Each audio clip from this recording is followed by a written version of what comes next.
Toute l'actu sur Radio JM, présentée par Nathan Sperling. Bonjour à tous, nous sommes le vendredi 14 mars, il est midi et voici l'actualité en Israël. Le gouvernement abandonne nos enfants. Des familles d'otages ont adressé une lettre au président américain. Ils disent dans cette lettre, je cite, « Un débat est en cours concernant le retour de seulement 3 otages en échange d'un cessez-le-feu de 2 mois. Pourquoi seulement 3 ? Pourquoi attendre ? Un plan pour récupérer tous les otages arrivera tôt ou tard. Alors pourquoi pas maintenant, avant que d'autres otages ne meurent ? Les proches accusent, je cite, « Le gouvernement abandonne nos fils et nos filles, s'obstinant aveuglément sur des positions qui n'ont aucun rapport avec un danger vital pour la sécurité. Ce fiasco doit cesser maintenant. » Une infiltration tourne au drame. 2 personnes en provenance de Jordanie ont été abattues hier soir par l'armée israélienne près de Beth Shean. 8 individus avaient été repérés franchissant illégalement la frontière. Cela a déclenché une intervention rapide des forces israéliennes. Selon un soldat présent, les 2 suspects ont surgi soudainement, obligeant les militaires à ouvrir le feu. 6 autres personnes ont été arrêtées et les premiers éléments indiquent qu'il pourrait s'agir de travailleurs migrants. L'armée israélienne a confirmé que les suspects représentaient une menace immédiate, justifiant l'usage des armes. Netanyahou accuse le Shin Bet de chantage mafieux. Le premier ministre israélien a déposé une plainte contre l'ancien chef du Shin Bet, Nadav Argaman.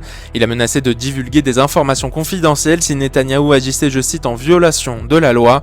Dans un communiqué, le premier ministre a dénoncé des menaces criminelles de style mafieux visant à l'intimider. Le Shin Bet a qualifié ces accusations de graves et dénuées de tout fondement. Cette confrontation intervient sur fond de tensions liées à la réforme judiciaire et à des enquêtes sensibles touchant le bureau du Premier ministre.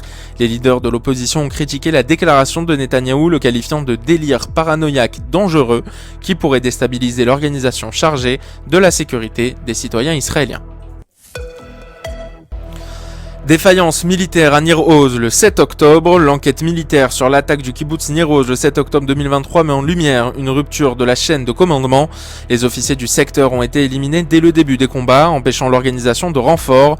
Les hélicoptères de combat ont rencontré des difficultés pour évaluer la situation sur le terrain, tandis que l'isolement géographique du kibbutz a aggravé la vulnérabilité du site. En parallèle, les commandos du Hamas disposaient d'informations précises sur la disposition des lieux, laissant penser que des travailleurs palestiniens du kibbutz aurait pu fournir ces renseignements. Un groupe de dirigeants de la communauté druze syrienne a traversé la frontière israélienne pour une visite d'environ 24 heures. La délégation se rend dans le village de Joulis où elle rencontrera le chef de la communauté druze en Israël, le cheikh Mouwafaq Tarif. Jérusalem célèbre un Pourim exceptionnel sous le signe de la solidarité. Cette année, Jérusalem vit un Pourim Meshulash, ou un Pourim triple, un Pourim rare où les festivités s'étendent sur 3 jours consécutifs. La lecture de la Megillah a eu lieu hier soir et ce matin, suivi de dons aux nécessiteux et l'échange de paniers de Pourim. Les festivités publiques et le Mishté sont reportés à dimanche par respect pour le Shabbat. Les communautés locales comme la synagogue Ramban mettent l'accent sur la solidarité et le soutien mutuel, transformant les célébrations en moments de partage et d'entraide.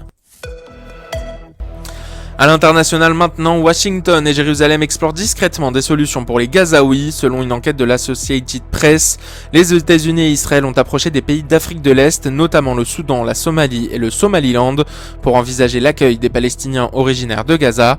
Le Soudan a rejeté cette proposition tandis que la Somalie et le Somaliland n'ont pas confirmé de tels contacts. Cette initiative s'inscrit dans le cadre du plan controversé de migration volontaire du président Donald Trump, visant à transférer les Gazaouis vers des endroits magnifiques, c'est ce qu'il dit.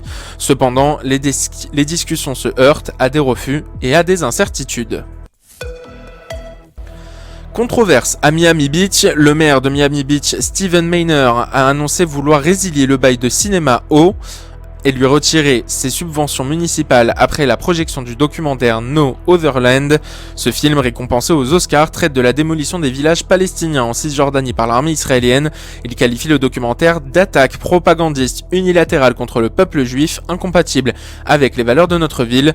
Fin de citation. Malgré les pressions initiales pour annuler les projections, au cinéma a maintenu la diffusion, invoquant la liberté d'expression. Cette décision du maire suscite des critiques de l'Union américaine pour les libertés civiles. Je cite: cite, le gouvernement n'a pas le droit de choisir quel point de vue le public est autorisé à entendre. Fin de citation.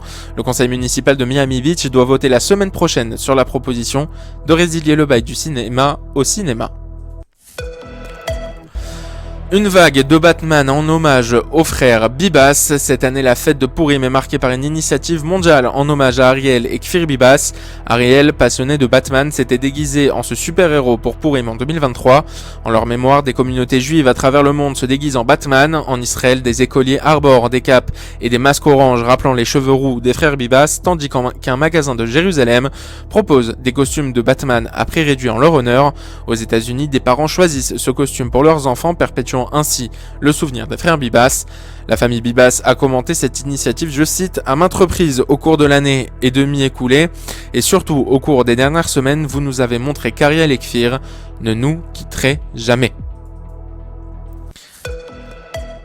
Radio JM vous informe également que le mois d'Avi Assouli aura lieu le lundi 17 mars au soir. Merci d'allumer une bougie pour le repos de l'âme d'Avichai Ben Yaakov et Messaouda Avi Assouli.